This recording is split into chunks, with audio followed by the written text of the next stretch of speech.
मैं आप लोगों को अगर थोड़ी भी इंग्लिश समझ में आती है या पता नहीं इसका हिंदी वर्जन है कि नहीं, पर इंडिया टुडे में जो स्ट्रेस का आर्टिकल आया है वो ज़रूर पढ़िएगा,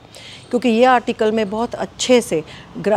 इमेजेस के साथ, पिक्चर्स के साथ समझाया गया है कि स्ट्रेस से क्या होता है हमारे शरीर में, कैसे स्ट्रेस की वजह से हमारी सारी सिस्टम्स अफेक्ट होती है और कैसे इसकी वजह से हमें लॉन्ग टर्म हेल्थ के, फिज़िकल बॉडी के और माइंड के हेल्थ इश्यूज़ होना शुरू हो जाते हैं। तो इंडिया टुडे का आर्टिकल अडल्ट्स के ऊपर है, पर मैं ये कहना चाहूँगी कि हमें ये समझना है कि यही स्ट्रेस की असर बच्चों पर भी ऐसे ही होती है, बिल्कुल वैसे जैसे वो आर्टिकल में दिखाया गया है, क्योंकि बच्चों का शरीर भी हमारे जैसा ही है।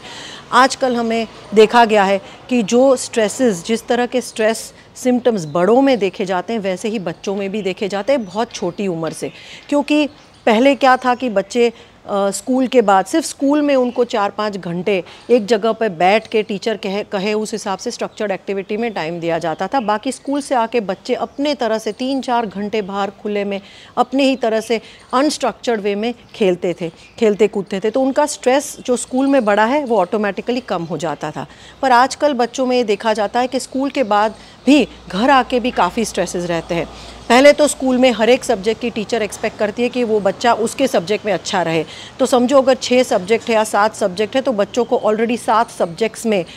टीचर का प्रेशर आता है। फिर घर आके भी आजकल मम्मियाँ, क्योंकि 1-2 बच्चे हैं, 1-2 बच्चे हैं, तो मम्मियाँ बहुत ज़्यादा इन्वॉल्व रह जाती हैं कि बच्चों को मैनर्स भी सिखाओ, बच्चों को अच्छे कपड़े पहनना सिखाओ, अच्छा बोलना सिखाओ, जूते सही जगह पे रखना है, बेड ठीक करना है, उसको ये हॉबी क्लास में ले जाओ, उसमें ले जाओ। तो माँओं के भी एक लंबी लिस्ट होती है जो बच्चों को फॉलो करनी होती है, मतलब कितनी चपाती खाओ, प्लेट रखो, खाने के बाद फॉर्क से खाओ, स्पून के से खाओ, वगैरह वगैरह।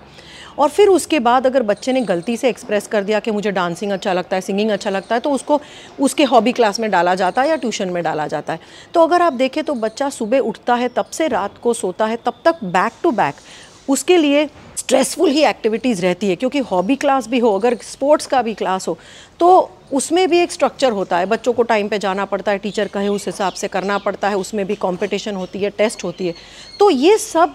पूरा स्केड्यूल में बच्चों को अनस्ट्रक्चर्ड टाइम कहाँ मिलता है जहाँ पे वो अपने तरीके से खेल सके, अपने हिसाब से, वो अपने टाइम के हिसाब से, अपने एनर्जी के हिसाब से कुछ कर सके। तो इसीलिए आजकल बच्चों में बहुत छोटी उम्र से स्ट्रेस दिखना शुरू हो जाता है, और ये स्ट्रेस शुरू में तो नहीं दिखता है, 12, 15, 18 साल तक कुछ समझ में नहीं आता, हमें लगता है बच्चा ठीक है, बट जैसे ही बच्चा टीनेजर होता है तो ऑटोमेटिकली हार्मोनल इम्बैलेंसेस शुरू होना हो जाते हैं, पीसीओडी, पीसीओएस हो जाते हैं। आजकल बहुत छोटी उम्र में लोगों को high blood pressure, cholesterol, diabetes, thyroid वगैरह होना शुरू हो जाता है। तो मैं ये कहना चाहूँगी कि बच्चों का स्ट्रेस कम करो, बच्चों को हो सके उतना खुले में खेलने दो, उनको अपने तरीके से अनस्ट्रक्चर्ड एक्टिविटी में खेलने दीजिए। छोटे बच्चों को स्कूल काफ़ी है, स्कूल के अलावा भी अगर आप उसको हर घंटे में एक लिस्ट देते जाओगे उसको क्या करना है, नहीं करना है, तो बच्चे का स्ट्रेस बढ़ेगा ही बढ़ेगा। और स्ट्रेस का पहला साइन है कि बच्चा चिड़चिड़ा हो जाता है, वो ठीक से सोता नहीं है, वो उसके खाने की हैबिट्स पे फ़र्क पड़ना शुरू हो जाता है। तो आप ध्यान रखिए,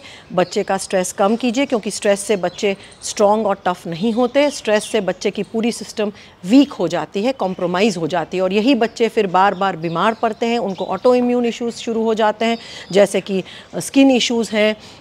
उनको हाइव्स हो जाते हैं, और काफ़ी